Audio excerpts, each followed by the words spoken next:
Hi YouTube, Tim Unkert from UnkertEducation.com here. In this video, I'm going to show you how to install iPython on a Chromebook. But first, if you like videos like this, where I show you how to set up and install software, make sure to subscribe. Okay, with that out of the way, let's get started. So I'm going to work my way over to the launcher here, and the first thing I need to do is install the Linux development environment. So if I don't see my settings here, I can search for my settings and open up that. And then on the left-hand side, we have a bunch of different tabs. On the bottom here, I have this Advanced tab. I can expand this, and then you'll see that I get this Developers. I'm going to click on Developers, and then where it says Linux Development Environment, I'm going to click Turn On. It's going to walk me through the setup, so I'm going to click Next. Now, the username is based off your email. I don't think you can change it once you set it up. Of course, it's easy to restart or turn off Linux containers, but if you do want to keep it up for a while, make sure you have a username you like. The disk size can be changed at any later point. I'm going to stick with the recommended username and disk size and click Install.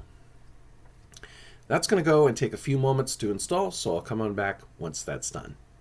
Okay, once the Linux development environment is installed, this terminal will pop up here. At this point, I can close out my settings, and this little terminal icon, we'll be using that for iPython, so I'm going to right-click and pin that to my shelf here. And let me maximize this and make my font a little bit larger so you can see what I'm doing.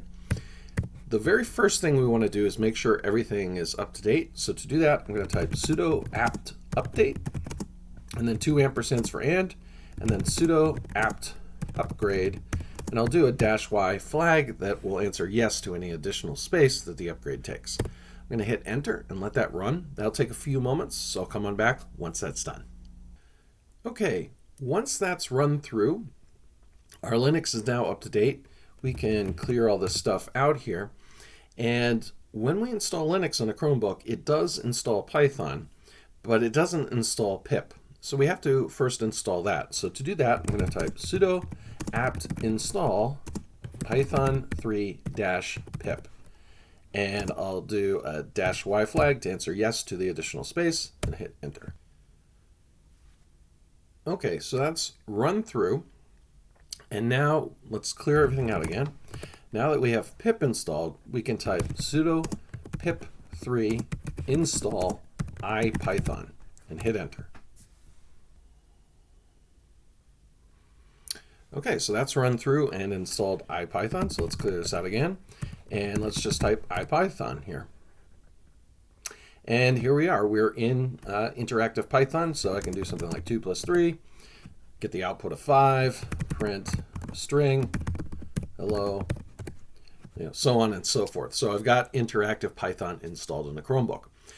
Hopefully this video was helpful to you. If it was, could you please give it a like, as it will help out the video a lot. Thank you.